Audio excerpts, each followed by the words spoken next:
বন্ধুরা, তোমাদের নতুন একটি ব্লগে স্বাগত জানাই সবাইকে। আর এখন হচ্ছে সকালবেলা, গুড মর্নিং।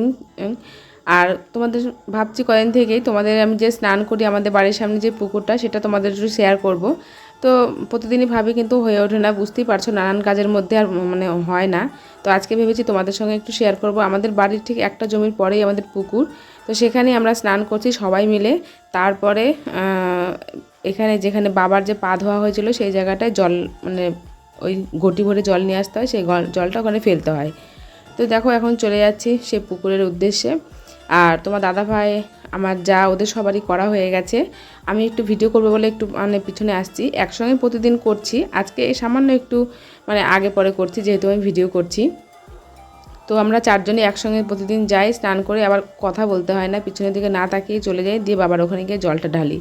তো একটু ভয় ভয় লাগছে আজকে, ওরা কেবলে স্নান করে গেল আর আমি একা একা, তো এরকম কোনো দিনও করি না। তো তবু তোমাদের সঙ্গে শেয়ার করবো, সেই জন্যই তোমাদের মানে ভিডিওটা করার জন্যই আমি একা একা আজকে স্নান করছি। তো যাই হোক, এখন স্নান করে চলে যাব ওইখানটায়। তারপরে সকাল থেকে আমরা উপবাস করে থাকি, কিছু খাই না। তো এখানে স্নান করার পরে তারপরে ওই 9টার দিকে দিয়ে তোমার বাবার ওখানে জল ঢালি, তারপরে হয়তো একটু ফল টল নিয়ে হবিষ্য করি। তো তোমাদের সঙ্গে এর আগে একটা ভিডিও আমি শেয়ার করেছিলাম। তো আজকে দেখো আমাদের বাড়ির পাশে যে পুকুরটা কি সুন্দর। আর যেহেতু একা একা স্নান করছি, বুঝতে পারছো বেশি দূরে যেতে পারলাম না, ওই মানে অল্প একটু জলে গিয়ে দেখো মানে স্নান করছি, ভয় লাগছে একা একা। আসলে মানে অভ্যাস না থাকলে আর কি যা হয়, প্রতিদিন সবার সঙ্গে আসি, আর আজকে একটু একা একা, তো ওই জন্য একটু ভয় ভয় লাগছে। তো যাই হোক, যেমন তেমন করে ওই দেখো একটু ডুব দিয়েই নিলাম, দিয়ে এবার বাড়ি চলে যাব। তো আমাদের না মানে এই 10 দিন হয়ে গেল বন্ধুরা, তারপরে কালকে আমাদের কামান হবে। তো দেখো দিন কিন্তু থেমে থাকে না, দিন কিন্তু মানে বয়েই যায়। তো দেখতে দেখতে 9টা দিন পেরিয়ে গেল। আজকে 9 দিন, আগামী দিন 10 দিন, কালকে আমাদের কামান, 10 দিনে কামান হয় আমাদের।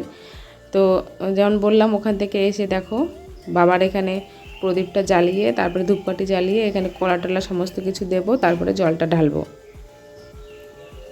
তো এটা প্রতিদিনই করি, এটা মানে রেগুলারই করতে হয়। আর আমাদের তোমার অমাবস্যা, পূর্ণিমা, একাদশী এইগুলোতে আমাদের হবিষ্য করা হয় না। তো বাদবাকি দিন আমাদের হবিষ্য করা হয়। তো দেখো আমার এখানে পুজোটা দেওয়া হয়ে গেল। আমরা ঠিক এরকমভাবেই পুজো করি। তোমরা কে কীভাবে পুজো করো আমি জানি না, কিন্তু আমাদের মানে বড়রা বলেছেন যে এইভাবেই পুজোটা এখানে করতে হয়।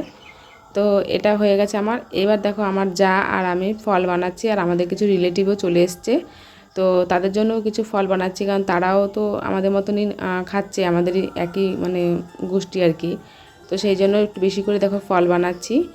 তো আমার যা আর আমি লেগে পড়েছি। তো যাই হোক বন্ধুরা, তোমাদের ভিডিওটা কেমন লাগলো অবশ্যই কমেন্টে জানিও। তো তোমাদের শেয়ার করবো তো করতে একটু দেরি হয়ে গেল, আমার ভিডিওটা ছাড়তেও দেরি হয়ে গেছে, এডিট করতেও, বুঝতেই পারছো ভীষণ ব্যস্ত থাকি। আর দেখো আমাদের মানে ফল কিনতে হয় না, প্রচুর প্রচুর এদিক ওদিক থেকে সবাই আমাদের মানে ফল দিয়ে যাচ্ছে বাড়িতে। তো যাই হোক, ভিডিওটা আজকের মতন এটুকুই, দেখা হচ্ছে পরবর্তী ভিডিওতে।